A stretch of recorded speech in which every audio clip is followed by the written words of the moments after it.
So for our resource speaker, our speaker today is a Panabawan by heart. She graduated from Marinol High School of Panabo, which is now Marinol College of Panabo. She earned her bachelor degree in medical laboratory science at San Pedro College. Currently, at age of 24, she is an executive virtual assistant and the CEO of the Smart Virtual Staff, a digital marketing agency in Davao City. She also just launched her own digital marketing consulting firm, which is now serving local businesses and startups in Davao City as well. So without further ado, let us all welcome my friend, Miss Justin Ruiz D. Bangoy. A warm applause, please. Thank you, Sir Mao. Hi, good morning. So I'd like to thank you for coming in today, despite the weather and having your time, allocating your time to be in this seminar. So a little something about me. So diri ko gikan nag-school sa Panabo in Marinol High School of Panabo, which is now Marinol College of Panabo. Because nagpuyong mi sa Lasang, so it's near lang sa, doon lang siya diri sa Panabo to, para mag-eskwela ko, unlike sa Matupabig Davao. So, I took medical laboratory science in college, but then I did not take my board exam because I knew that it wasn't for me, and I got into the industry of online professionals, so we call ourselves virtual assistants. So I gained my experience and my knowledge with online marketing through the trainings that I had from my clients and trainers from the USA. So my knowledge is not only for local, but we also do global online marketing. So, sa akong makita karon, so I believe all of you are from Panabo or nabatay gikan from Tagum, from Davao. Wala. So, online marketing for MSME. So today, we will discuss how you can start a business or grow your reach and expand the visibility of your business through online marketing or leveraging the internet.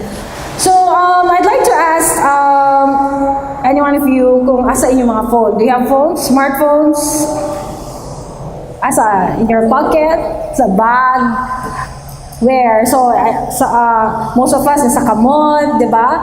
So, most of us, we have our phones everywhere we go. Like, we cannot leave without our mobile phone. And I call this era now the mobile era because, as you can see, with your phone, you can connect, you can share stuff, you can pay your bills now, right?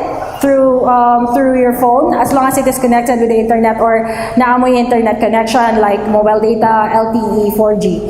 So it's very easy now to gain access to the internet because of mobile connection. Like magpa-load lang kag 50 na nakay internet. So you don't need to have a DSL like before.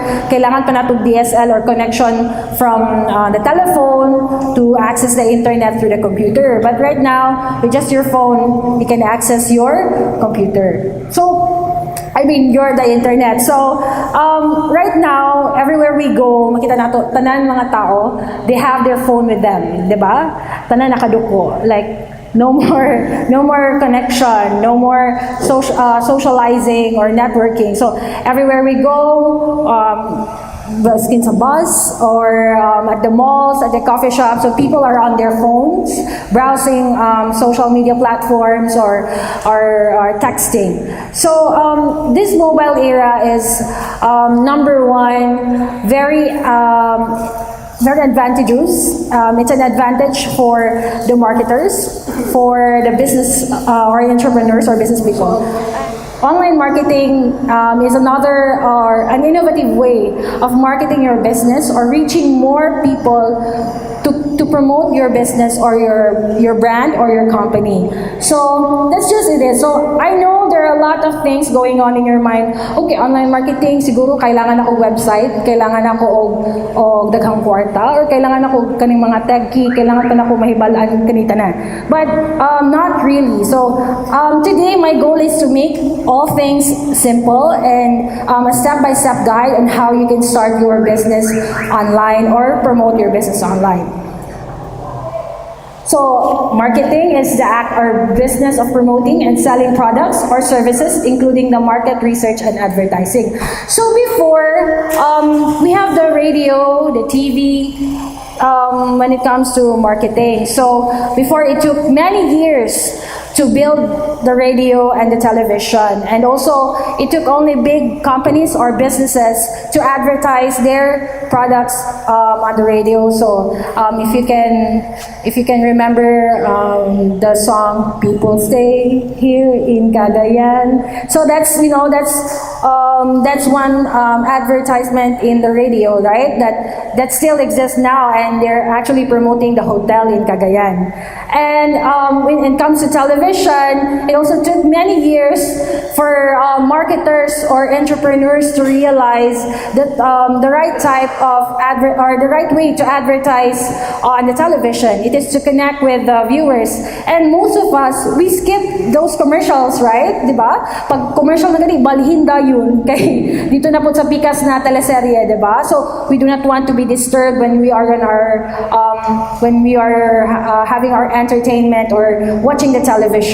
So, there are ups and downs when it comes to the radio advertisement, television, or even the newspaper ads. So, right now they say that newspaper is slowly dying because people are on the internet, on Facebook, and nobody's looking at the newspaper now in the morning. Kung like me, whenever I woke up, ato na ako Facebook para matanaw news or to look at the latest news sa karon. So that's why right now we're conducting this seminar to teach all of you this innovative way of marketing. Next thing is online marketing is fast-paced. Every day it's changing. Every day there are new strategies. So in how many years it took the radio to be built, sa kadugay na gi-build ang radio and the television and the strategies on how to market the right way, it only took maybe months for Facebook to evolve or Facebook to change or update their apps or Instagram. Familiar ba mo sa Facebook and Instagram, right? Right? Kasi na Facebook diri. Everybody has Facebook. Kasi wala. Ako wala. Joke. So, kita pa na Facebook, di ba? It's like our national ID. Kung wala kay Facebook, ay as in, di ba? Out of the norm. It is out of the norm to not have Facebook right now. So, if you have a Facebook profile, you're easily stalked, or you can easily stalk your crush, or you can easily connect with your boss. If you will know if boss is absent tomorrow, right? So, if it's an holiday, or if you want to connect with your old classmates, di ba? So it's very easy now to connect with people through the internet. So next slide. So what are the common myths or myths for MSMEs when it comes to online marketing? Number one is it's for big businesses only. So I encountered one time when I had a talk with my landscaper. I asked her, "Ate, na kay Facebook page?" So she said na, ay wala. So she said na feel niya it's not appropriate for her to set up a Facebook page because she's just a landscaper, right? And she said that it might cost her a lot of money to set up a Facebook page, and she does not have the computer or internet connection. na stable. So another thing is online marketing is not an essential part of your business.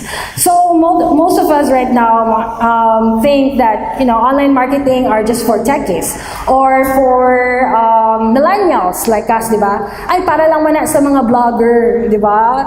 So most of us man, ay, para lang man sa mga vlogger ka nang mahilig mag-post of OOTD. No, not really. So online marketing is very essential for your business in this era. So number 3 is you need a website. Do you really need a website to do online marketing? Do you really need a website, Paul, to do online marketing? I don't think so. So, you don't need a website. Because whenever I say, ma'am, why don't you do online marketing? Ay, kailangan man ako website, wala ako'y web developer. No, not really, okay? So I will discuss further why you don't need a website to start doing online marketing. And number 4 is competitors are not doing it. Ay, wala man nagkuhan siya, no. Wala man siya Facebook page. So, okay lang ko. But not really. Because if you set up your Facebook page and your competitors are still on the conventional or traditional marketing, you win. Speed wins. Kung kinsay makauna, siya makadaog, di ba? So number 5, it's expensive. Mahal man magpabuhat og website. Mahal man magpabuhat og logo. But for me, no. You can actually do it for free or for 50 pesos pang gigasurf 50, 'di ba? So next slide.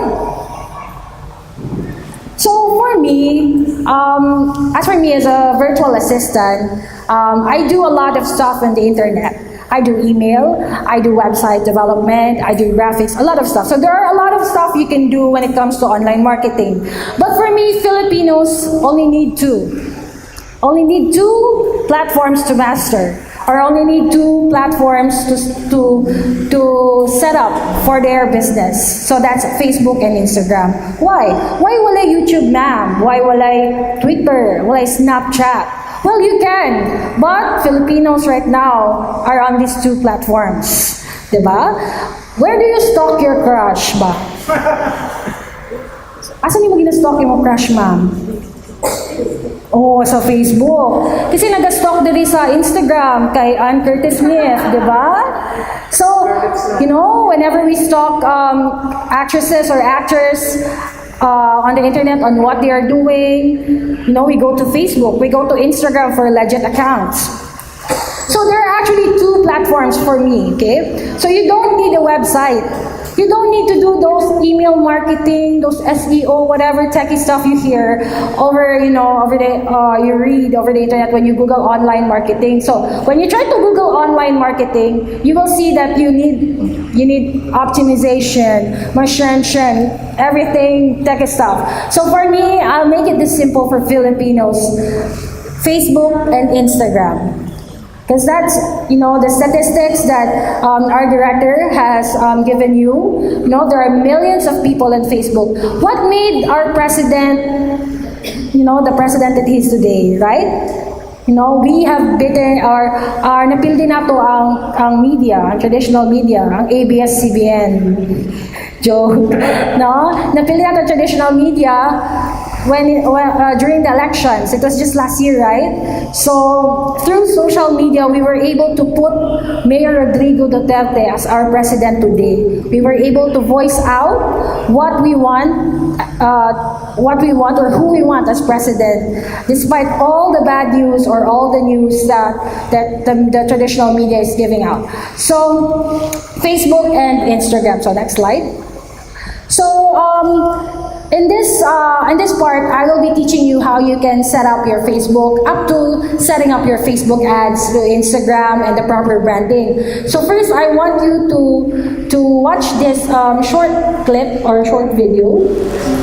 On a bright sunny morning, Johnny and Joey decided to start a business. They both had some great ideas and went on to implement them. Johnny decided to start a brick-and-mortar store to sell his products, bring it out a nice building in a prime location, and hire a couple of salespeople, put in brochures and flyers. He advertised in the local newspapers, and within a few weeks, Johnny started seeing sales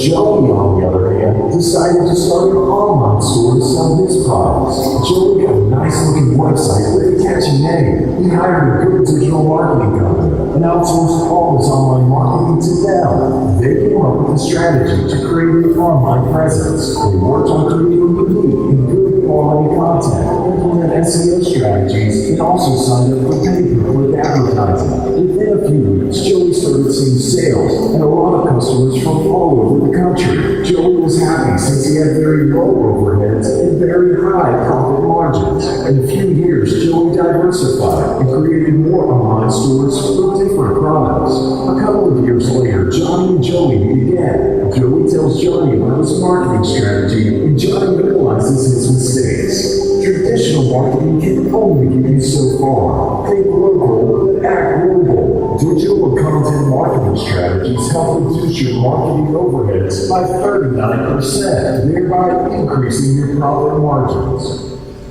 So, mo to siya, no? Hello?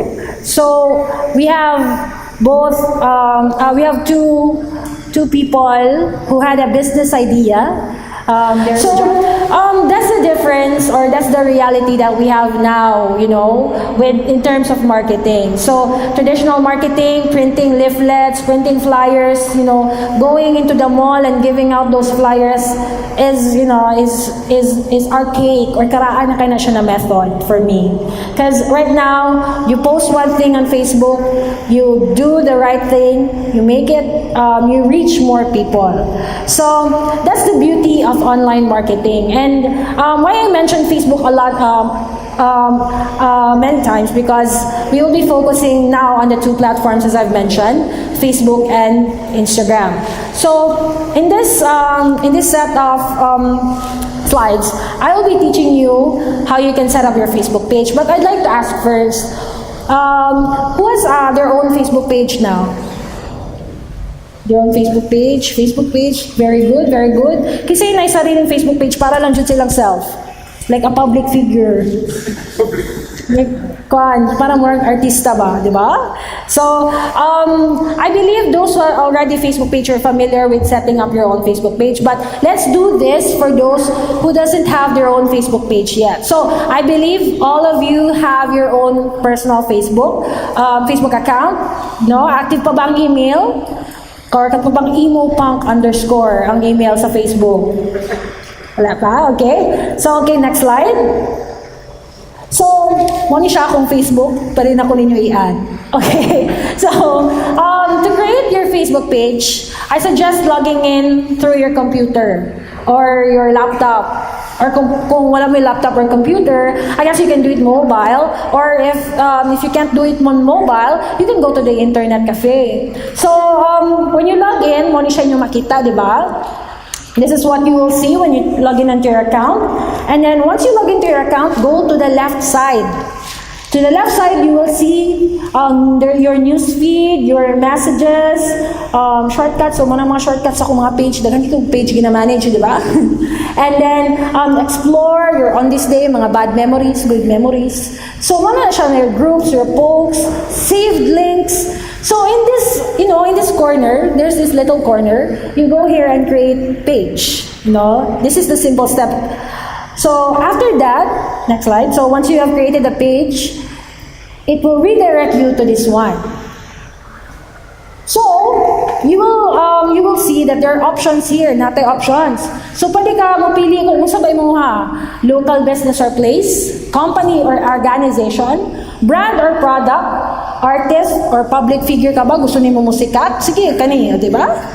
So, entertainment and cause or community. So, since we are, on the business side, we can choose the local business or place or the brand or product. So, let's say, naghimo kag pinakurat na imuhang sarili, di ba? Like, pinasikat imuha. So, you can choose brand or product. But, for me, I suggest, local business or place. This one is very effective. So, once you choose that, next slide. So, it will, actually, it will redirect you to another page where you have to set up your name, the name of your page, the address, the phone number. It's very important that you put in the exact address. the exact phone number, or it should be your phone number. Kung daghan kag phone number, go. Diba?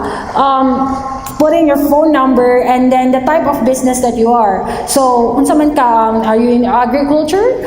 Are you in food business, services, or maybe in your retail? Or pareha kay ma'am, di ba, kag-overruns, you're in retail or clothes. So you put in the category that is in line with your business. So after that, it will start publishing. So kung dugay mong internet, magsige lang nag-circle, okay? So after that, it will redirect you to this one. So it's still blank, okay? Blank pa siya. Wala pa yung profile picture. So ang Facebook page na po kay profile picture. You also have the cover photo. So, daghan man din, malibog na kamo, unsa man na, lisod siya. It's getting complicated for you. But I tell you, Facebook is very friendly, user-friendly. That's why Filipinos love it. So you have instructions over here. So first is, you have to add a picture. If your business is about your face, you add your picture there, okay, on your profile picture. But I suggest getting your own logo. Diba? So, if you have your business, maybe like my friend here, he owns Pet Stop. They have their own logo for Pet Stop, and they made it as their profile picture. Because once they get seen or searched by potential customers, they will say, oh, kani mo ni siya ang Pet Stop. For example, if you're a public figure, syempre, imong face, imong ibutang, di ba? So, imong beautiful selfie. And then, after that, you add your cover photo. So a lot of businesses are neglecting the power of the cover photo. So for me, when you check a Facebook page, it's the first thing that I see. Kung wapo ang cover photo, ay kani, they have a good business. They are doing great. But when I see na medyo tabingi, or I see na murag it's very small, or na-cut out, let's say na ay model, or there's a model but na-cut out yung face, ang baba na lang nakita. So maybe basig Colgate ilang ibaligya. So that's another thing. So in the cover photo, it's very important for you to have the correct dimension. So we will be assisting you later on how to find the correct dimension for the cover photo. So you can actually use apps to create the dimension. So I will assist you as well if you want to know how to create your own cover photo with the logo of your business. It's free, walang bayad po yan, nasa internet lang po. And once you upload your cover photo, I suggest when you have your cover photo, you put in contacts, like you put in the contact, the email, or if you have an email, or the numbers, maybe primary, secondary, or telephone number, the address of your business, if it's physical, or even though if it's just home business, maybe kung okay lang for you, if it's okay for you, you can put in your address business. So let's say, what if ma'am, I do meetups? You can put in your meetups, ma'am. Let's say, meetup at Panabo Park, diba? Panabo Park or G-Mall Panabo. So, you put it in your cover photo. There's an app or application na pwede ka magbuhat ato. Dili kailangan na techie kayo Photoshop, uso pa ng Adobe, dili kailangan. So, there's an app to use na pwede nimo mabutang imong or ma-customize nimo imong cover photo. So make sure that your cover photo is in line with your business. So let's say if you're selling baked goods or baked products like cakes, brownies, or kakanin, ma'am, if you're selling your kakanin, make sure that your cover photo is also in line. So maybe a picture of your very lami na kalamay, very lami na sapin-sapin on your cover photo, and then on the next is a logo. So I will show you samples later on what I am talking about with the cover photo. So next is we will navigate through here. So when you click home, muna siya mo makita your home, like your newsfeed on your personal account. Post, kung sa ito yung ginapang post. And then, if you have reviews, so reviews are also essential, for me, testimonials or reviews are business builders. It is what people are saying about your business. For me, whenever I go to a restaurant or a place, or before I go there, I check the reviews. Kopo ba ni siya? Lami ba niya ang cake? Diba? Let's see what people say. Some people, they don't put on their reviews because they are afraid. Because you cannot delete that. When say wala ilami ni iyang pagkaon, you cannot delete that anymore. So, you have to be in great business. You have to do great services for you to have great reviews. And if you have the courage, or if you have, the guts to put in the reviews tab. So there's an option as well to not have that tab as well. So if you'd like to have your business as is, it's okay. So the likes, so padamihan ng likes. So we will have that later on. So mo pag-abot 5,000 likes, 3,000 likes sa imong Facebook page if you want to. So groups, you can actually now connect Facebook groups with your Facebook page. So let's say fans of Maurice. So kay group na fans lang tanan ni Maurice, 'di ba? Connected with your public figure account or your business account. So let's say if you have let's say for Pet Stop, they have a Facebook page. They can create their own groups or their Facebook group connected with their page. Let's say Pet Lovers in Panabo. Diba? So, with that Pet Lovers in Panabo, you will have to ask other people or invite other people to join your groups. So, the cue there is, dapat daghan manulod ana na groups. They will join that group, and then once you have a lot of members, you can actually sell on that group, and other people can also sell on that group. Okay, next slide. So, okay pa ba? Okay pa ba? Ma'am, okay pa ba? Following now, following. Okay. So, the first tab that we had sa taas, di ba? Ito sa page. And then we will go to inbox. So, inbox is where you will find the messages for your page. This is where people will contact you. Like, hello, are you available today? You can reply to them as your Facebook page. So this, for example, is the Facebook page that I made for our landscaper. We named it Chian Davao Garden Center and Landscaping Services. So this is her inbox as of right now. We started the Facebook page only last Holy Week, because we had our garden done sa Holy Week. So right now, there are a lot of messages. I tell you, 15 messages every day, inquiries about gardening, or about if she has this grass type, katong mga Bermuda, if she's available to put up that. So 15 messages every day. Imagine that. Before, she had 0. She only relied on mouth or referrals, like for relatives. So right now, this is her Facebook page. So this is the inbox. So this is where she connects or message her customers. So next slide.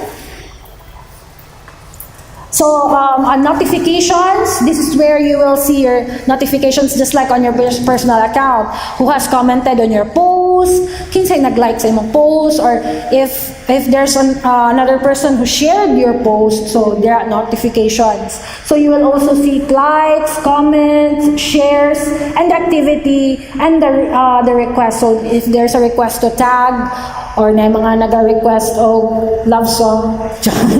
So next slide. So next slide is the publishing tools. So this is where it gets techy. So what most, I know a lot of you has Facebook page, but have you gone through the publishing tools? Wala? Igo lang mo post, no? Post. Actually, you can schedule your post.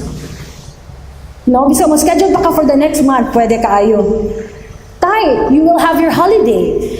Mag-holiday ko, okay, mo ato ko Boracay next month, 1 month. Kasi mag-manage akong Facebook page. Who will manage my Facebook page?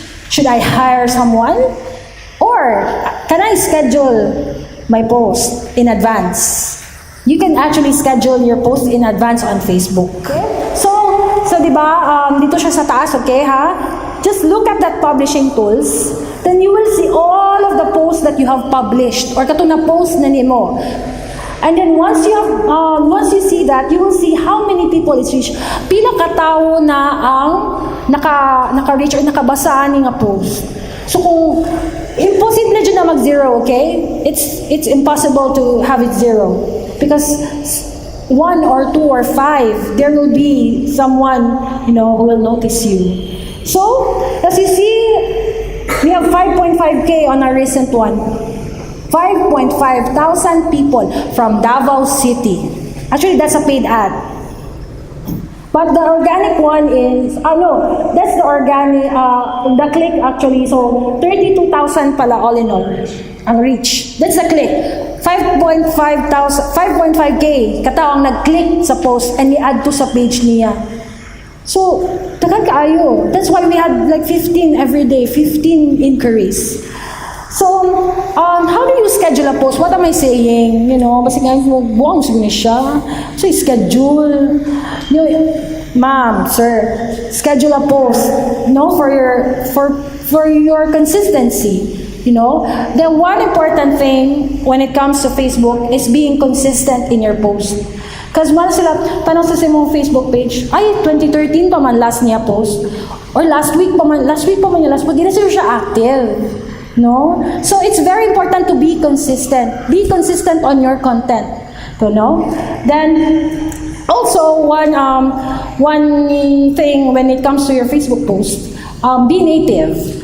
Like, communicate or connect with your potential customers. Like for me, if I have baked goods, syempre, magpalaway dyan ko sa akong customers, di ba? No, I will post na katong the best photo that I have of my baked goods na makaingon dyan siya, oh my God, I'm craving. Labo na katong mga babae, di ba? We have this monthly cravings. So, something that connects with your customer, potential customer, or your market. Okay, next slide. So, how do I schedule a post, ma'am? How do I schedule ahead of time or in the whole month? Can I schedule a video? Can I schedule a photo or just a plain text or share an article about my business? So once you pabalik to Sir Mao. Well, I forgot something. So do you see that button create? You see that button create, right? So you click that and then next slide. So once you have clicked that button, it will allow you to write something.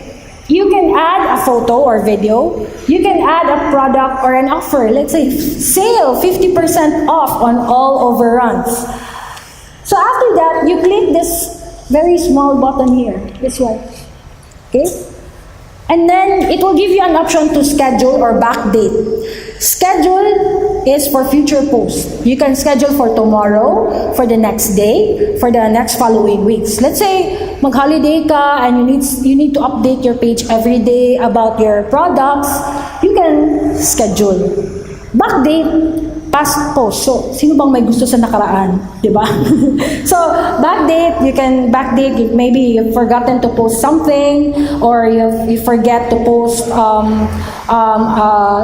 birthday greeting to your favorite suki or to your favorite customer. So, you can backdate and you can also save draft for. If you're not sure yet of this post, you can save it as draft first. For example, I'm conscious with my grammar. Basig, ilang kong awayon sa akong grammar, English pa naman ni, di ba? So you can just save draft and then check it maybe another day or later on.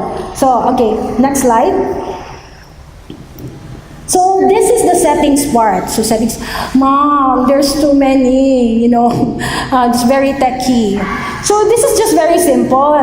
So general settings. So others can tag you. So you can check this later on, when you have time. So maybe you can set the privacy of your page para wala kayo spams, wala kayo mag-tag sa imo og mga let's say mga kanang they say it's a virus on Facebook, there's bugs. So let's say itong mga we don't want to have in our business or the brand. So you can go to messaging, post attribution, notifications, we've discussed that.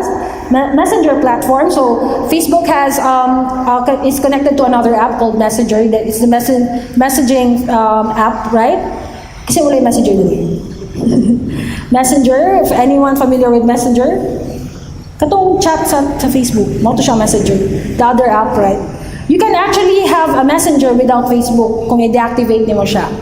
So, people and other page roles. So actually, kung ikaw, you're very busy. If you are very busy, you can have your sister, your brother, your mother, your yaya, your tindero, your tindera, your sales lady to manage your Facebook post. All you need is to go to page roles. We will discuss that later on how you can add them as, as an editor or also an admin of your Facebook page, administrator.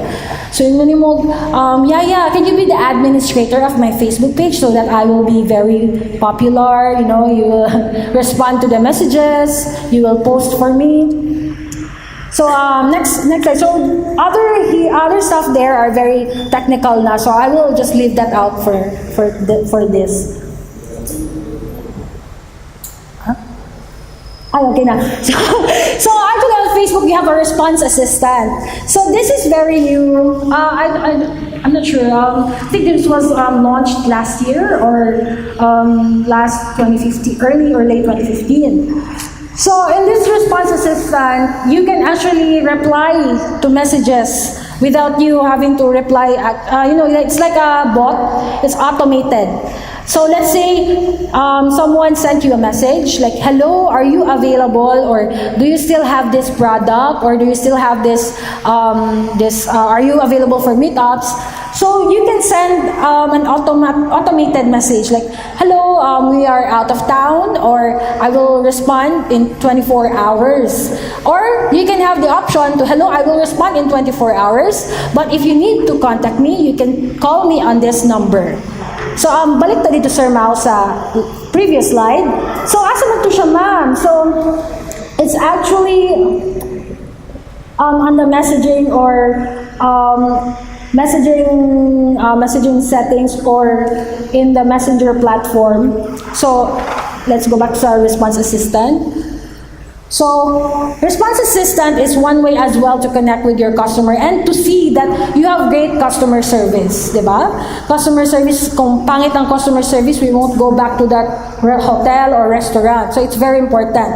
So, you just turn that on or say yes, and then you click change if you want to change it. Or you can actually have that in Tagalog or in Bisaya. Because I've encountered a lot of Facebook pages when I tried to message them.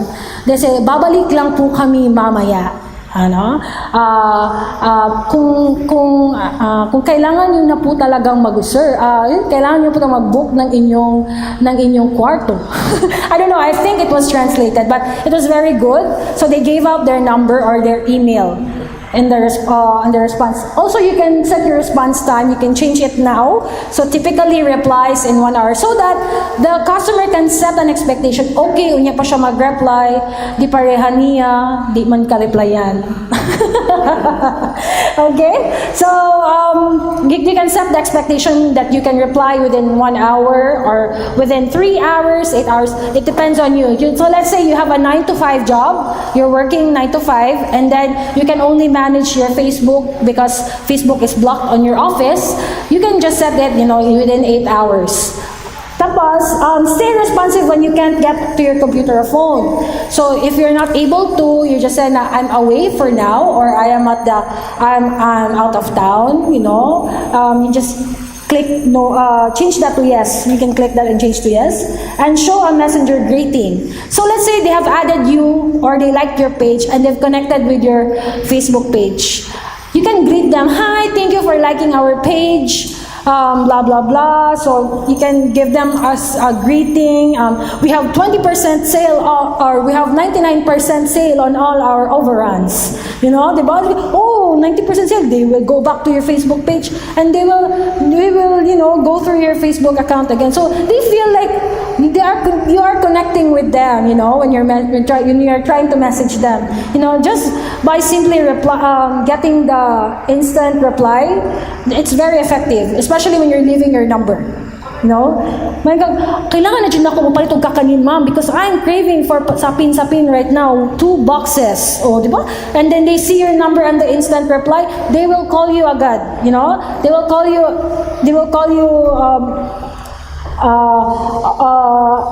without hesitation, if you leave your number. Because sometimes they neglect the button on the Facebook page, call now. You can actually have a Facebook page button and connect that with your number. So when they When they click that, it will redirect them to your number and call you.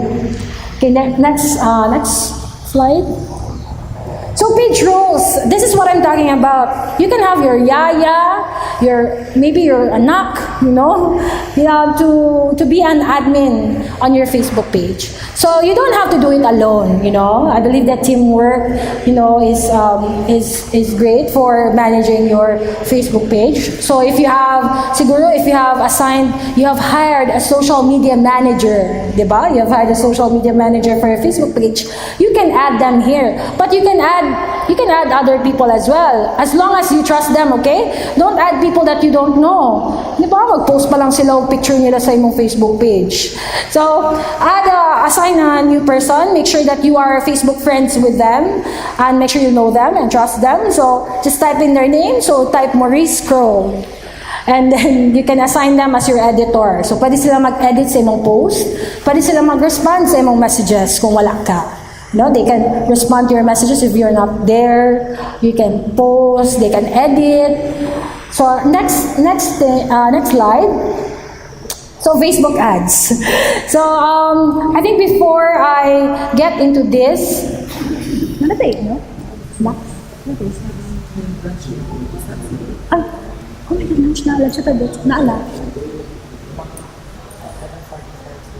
Ah, 11:45. So we will have our free lunch sponsored by Caras at around 11:45. So, is it familiar ba sa Facebook ads? Who's familiar with Facebook ads? Sponsored ads, yes, Paul. Paul is our friend from Washington. He's been here in Panabo City for 6 years, right? 6 years. So, sino po bang familiar with sponsored ads? Yeah. Something that you see, when you're scrolling Facebook, and then you see, uy, lami lagi.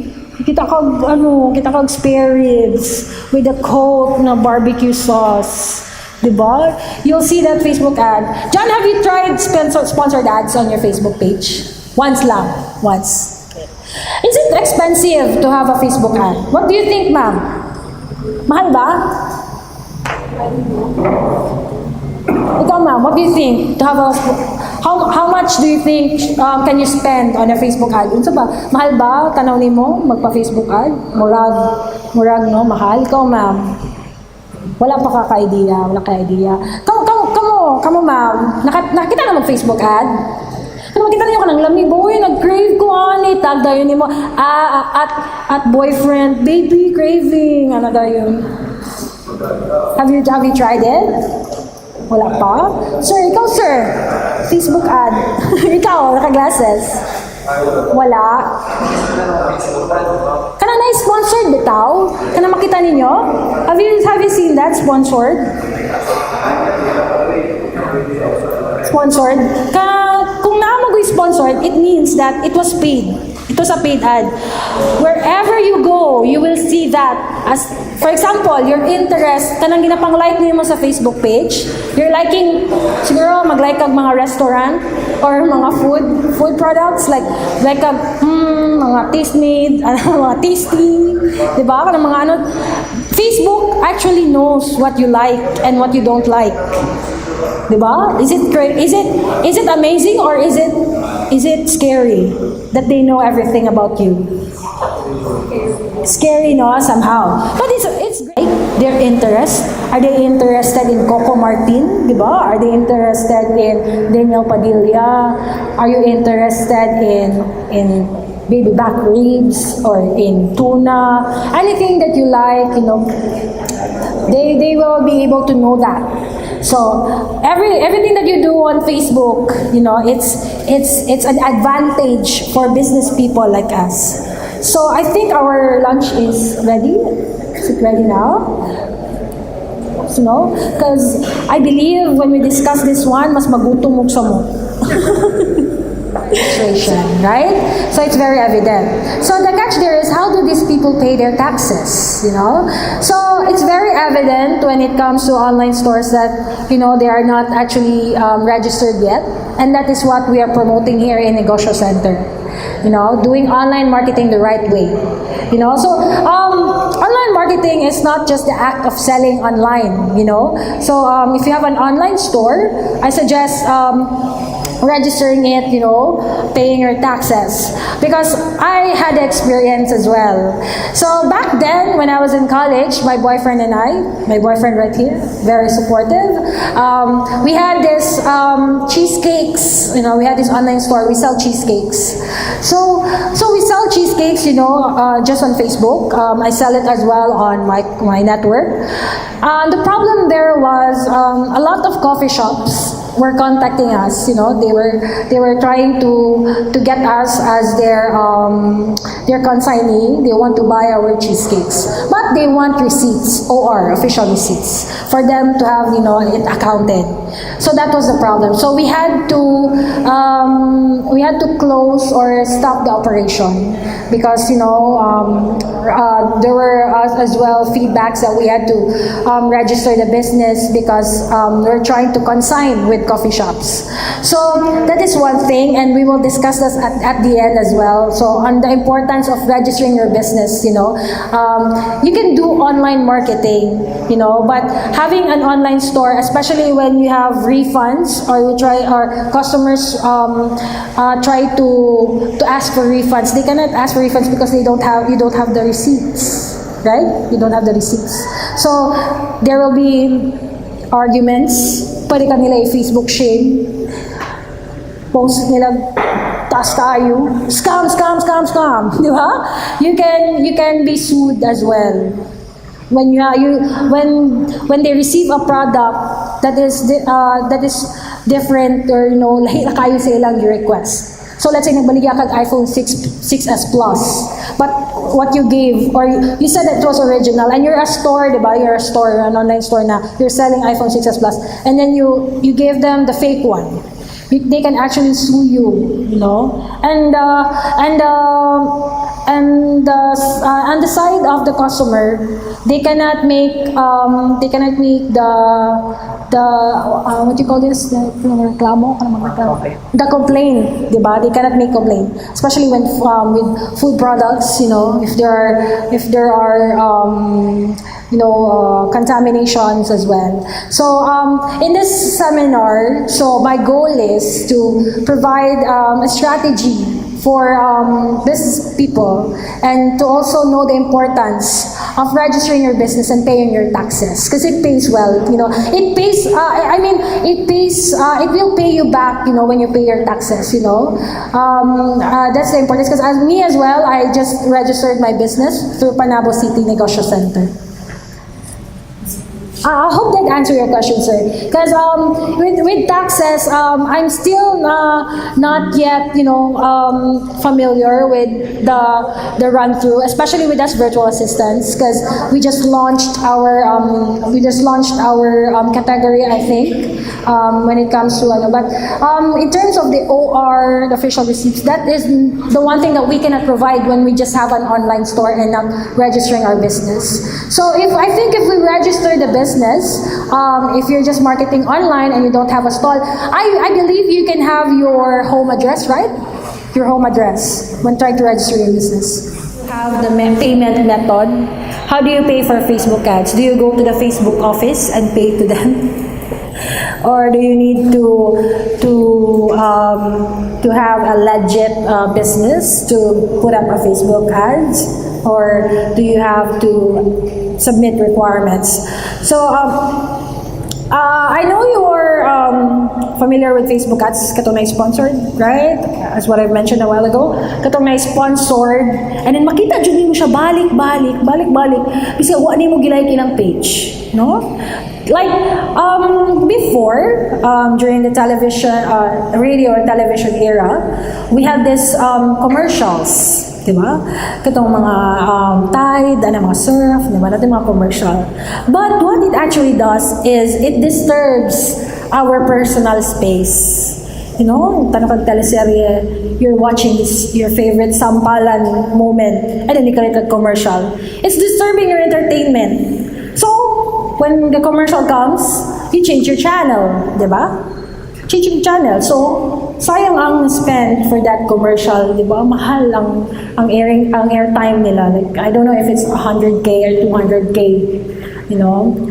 So, mahal ang airtime. So, what's different with this one is, it's not disturbing your personal space because it just comes by your, Facebook feed as you scroll down. And to put up a great Facebook ad is to be a stop scroller. Kanang maka-stop jud ka. Pagkita nimo sa, let's say, pagkita nimo sa chocolate cake or sa kanang baked good, oh my God, this one's perfect for my cravings. So kanang scroll stopper. So scroll stopper dapat imong Facebook ad. Because, some people can just, see that and then they'll just scroll. And then the goal there is with Facebook ad is to make them click on the ad or click on your Facebook page or like your Facebook page. There are different ways to set up your Facebook ads. So in our industry, we do campaigns, we do split testing. Teki kayo. I don't want you to go through that and and get migraine. No, it's very complicated. So I want this to be as simple, and I hope that this step by step can get you on your first campaign or your ad on Facebook. So next slide. So this is a Facebook page that I have managed. So again, this is for my landscaper. So as you see here, this is her Facebook page. So every time that you post on Facebook, and Facebook will realize that, hey, this post is getting more engagement than your other posts. When siya na, kani siya nga post, murag daghan nagalike ani, daghan ganahan ani, di ba? And then they will notify you, don't you want to boost this post? So, pwede naman na siya i-ignore, but they will also give you this button, boost post. Diba? So, you can click on that, pwede naman siya i-click. So, next slide. Once you click that, it will give you to this window. Pwede mo i-paid ad. Pwede naman siya i-sponsor para katong mga naay-interest, katong mga ganahan o mga, first let's say, landscape or mga flowers, gardening, landscaping, makita na nila balik-balik sa ilang newsfeed. They will see that post every time they go on their newsfeed. Makita na nila balik-balik. So, one thing you can do when you try to boost your post is to have your audience. So, pwede nimo ma-edit imong audience. So, pwede nimo i-filter imong ibutang na ang makakita lang ani katong ganahan og mga garden mga landscaping. So those that will see this boosted post are with the interest na gardening, landscaping, katong mga nagalike og mga page na may mga flowers or anything that is related with landscaping. So you can edit your audience, or you can also choose those people who like your page. Pero if your page has just 100 likes, I'd rather choose the other one, okay? Are people who like your page and their friends? Pwede po katong mga nag-like sa imong page og mga friends nila. Di ba? Grabe ang pwede nila ma-narrow down if whoever you want to have your post be reached. Or those who are, you can have your audience customized. You customize namang audience into landscape. So we customize that to those who are interested into landscape and within Davao City. Because the service is within Davao lang. But if your service is within Davao, Panabo, Tagum, pwede po siya. Okay? So, ang Facebook, it will filter or post that ad to those who live in Davao. Those who has their address in Davao City, or in Panabo City, or in Tagum City. So, the budget and duration. So, a while ago, I was talking to ma'am na asking if how much is the cost of having an ad? And then I told her, ma'am, pwede 40 pesos lang per day. Na-shock siya. She was shocked. She was surprised actually. Do you need 100,000? Siguro, if 100,000, you can go global. You can go global, you can ship na your products to the United States, di ba? Ship ka pinakura. Or ship ka gourmet tuyo, di ba? So, 40 pesos per day, that's actually the minimum budget. Minimum budget na siya. So, for this one, we had a total budget of 400 pesos. What is 400 pesos on, di ba? 400 pesos to, I think the minimum package for the landscaping services was 25,000. No? 25,000, and the budget for marketing is 400 on 7 days. So, let's say if she wants to have a sponsored ad for 1 month, we can have that around 2,000 pesos. So, 25,000, di ba, minus 2,000, magkano lang? How much lang ang overhead niya for marketing? Unlike if she will print leaflets, di ba? If she will print brochures. After printing the brochures, what should you do? Di ba? You will go to the mall. And then you will disturb the person again. Ma'am, di ba? Chapuera ka lang. And then tapon lang nila. Di ba? It's just a waste of paper. It's just a waste of paper. And a harm to our environment. Pwede na mag-DNR. Gina Lopez. Tapos, it's just a harm on our environment. So, with this one, no harm done. Di ba? No need to print out leaflets. No need to have a layout artist, a graphic designer. No need to make the effort to go to the mall or sidewalk and give out the leaflets. Just this one. Just set up this one. So, with that budget, we estimate that we will reach 11,000 to 29,000 people within Davao City. So imagine, within those 29,000 people, how many, would click and inquire for your services or your business, diba? So let's say there are 5 people who will book for free for her landscaping services. So 5 times 25, you do the math, diba? So that's the total budget. So you can your budget, the minimum budget will increase as if you want to increase your reach. So let's say that you want to increase your reach up to General Santos City. So that will, I think, increase around 1K, 2K. But if you're a local business, and you want to just have it in Panabo City, the minimum budget is 400 pesos. So, another thing is, ma'am, how do I pay? Diba? How do I pay for a paid ad? So, you need a Visa card or a MasterCard.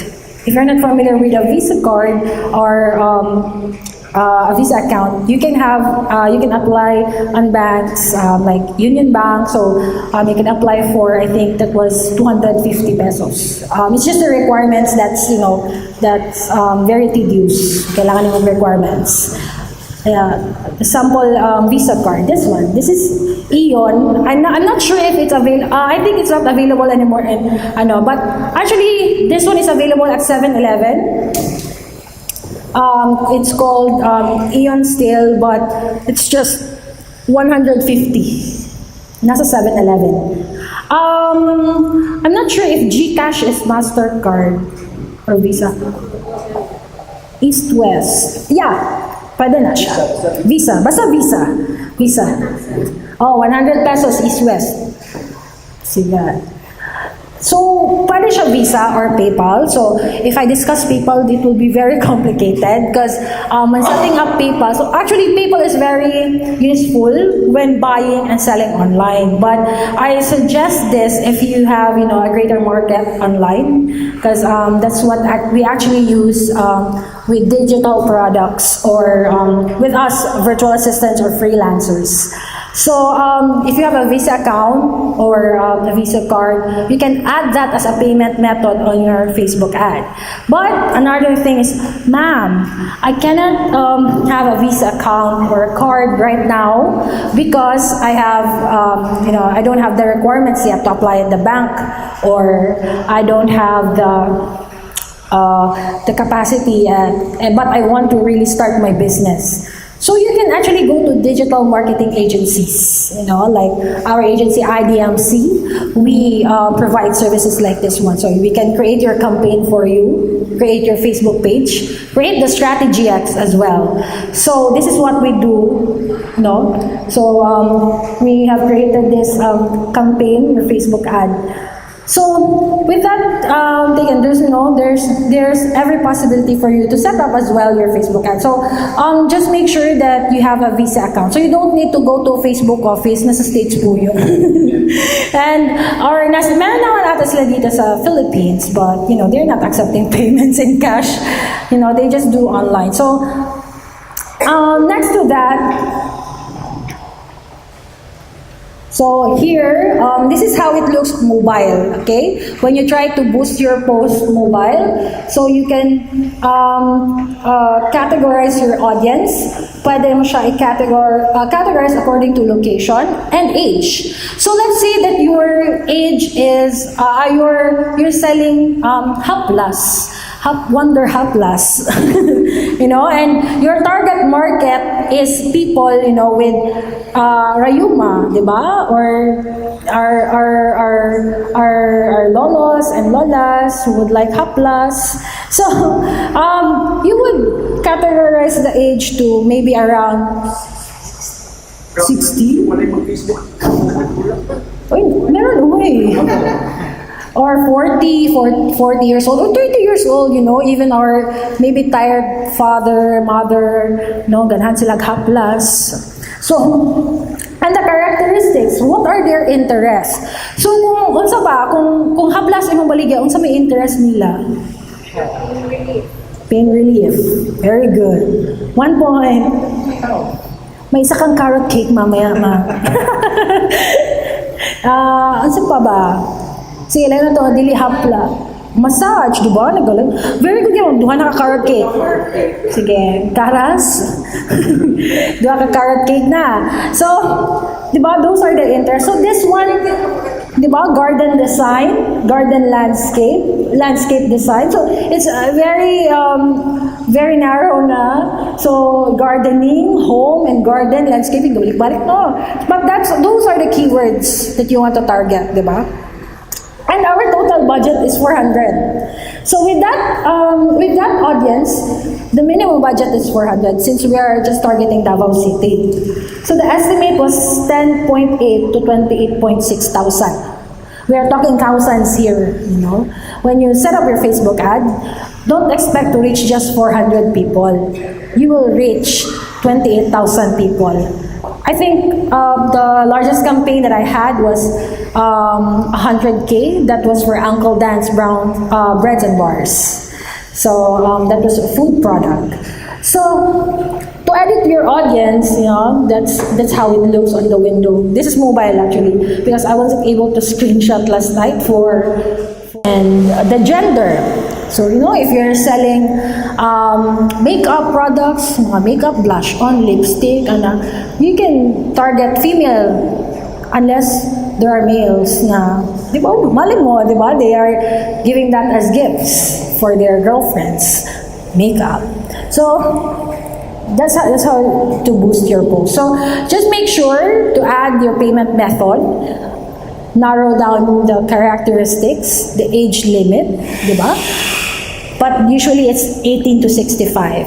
Maybe, we still have lolos and lolas 65 at 65 doing Facebook. Diba? Reconnecting with their old friends. And location, diba? If you try to add another location, the minimum budget will increase. Maybe twice or half zero. I'm not sure yet, but the minimum budget for one location is 400. So that's 40 pesos per day. So you compare that to your effort, to the cost of printing those leaflets, brochures, flyers, and trying to give it to people na pwede ilabay lang nila and they don't actually check on it, right? Unless it's very attractive, siguro na ay free ballpen sa likod or na ay free chocolate, but as for me, I just throw it away because the one thing that with people right now is they don't want to be sold to. You know? People don't want to be sold to. Kanang hard selling ba? Palitan na niyo ba? Palitan na. You don't want to be sold, especially when you're walking at the mall and then someone just gives you a flyer. Di ba makalagot? Parang lamig kayo mong window shopping. Tapos hello? No, so ma'am, raffle. Diba? So, that, for me, the people just don't want to be sold to and they don't want to be disturbed on their personal space. Same thing with the traditional marketing, television, and radio sometimes, but, you just have to, radio, we just have that on the taxi. Or maybe when it's browned out, you have the battery-operated radio. So, this is how you boost your post. So, if there are any questions, I don't want to go on the techie part on Facebook ads because it just gets complicated when we go in depth. But if you want the in depth, I can have a meeting with you. You can have coffee. Open-minded ka ba? So, yeah, I can go in depth. But for me, there are two ways to sell on Facebook. Aside from having this Facebook ad campaign, I have strategies to teach you, so you don't have to spend money that much. Next slide. So, are you familiar with Facebook groups? Who's familiar with Facebook groups? Facebook groups? Diba? Mga Coco Martin, Facebook fan group, Coco Martin avid fans group, diba? Die hard fans. So we have Facebook groups in Facebook. Facebook groups in Facebook. We have Facebook groups. So right now with Facebook, they are very smart. They have created this discover Facebook groups. You can discover more Facebook groups. So with Facebook groups, they have created a community. Dili na kailangan magtapok-tapok to have a group of people. You just enter Facebook groups. So there are different types of Facebook groups. There are buy and sell, friends, local. So local like Panabo, maybe Panabo information group. The government can have that, or maybe the Negosyo Center Facebook group. You can announce, so people from Panabo can enter that group or join that group and announce future seminars, future discussions. So what's one thing about Facebook group is how it creates community within people with the same niche or same market. Diba? For me, we have virtual assistants group in Davao, and we discuss things virtual assistants. Although we avoid selling our services, if it's a community about, for example, let's say it's a community for Negosyo Center, you just can't, sell your products there. You have to respect the rules of the Facebook group. So if you want to sell your products, you go to buy and sell groups. Diba? So there are different groups and other, categories. I'm not sure what's after Seymour, but these are the essential groups. So once you go to groups, balik Sir Mau sa medyo layo-layo siya. So itong pinaka-first na slide about Facebook, katong pag-set up of page. Facebook talaga? Katong pinaka-first. So let's set up. After let's set up.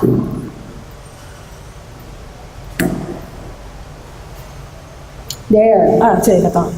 So, diba, when you log in to your computer again, you'll see here your groups, if you have groups already, or you can check here, group, group dire, on the left side corner, okay? So, let's go back there. So, pag kita nimo dito na I discover, pwede ka mag-search a group. Let's say, Panabo Buy and Sell no, buy and sell, or Panabo online business sale, Panabo sale, Panabo sellers. Ano ba ang groups karon nasa Panabo? I'm not sure if ano, pero Davao has a lot of groups. Davao Automobile, they have categorized it. Dito sa Davao Automobile is where you can sell your maybe second-hand cars, second-hand motorcycles. Davao Gadgets, you can sell your second-hand gadgets, or if you're selling gadgets or accessories. And also Davao online business sale is where you can sell, your different products. So this is another way of selling your products without having to set up ads or services. Diba? So make sure to join buy and sell groups. Join buy and sell groups as many as you can. Diba? The more the merrier. The more the wider your market is. One thing that is, tedious or medyo it needs a lot of work to join or sell in groups, because you have to post it manually. Yeah, you need to make your post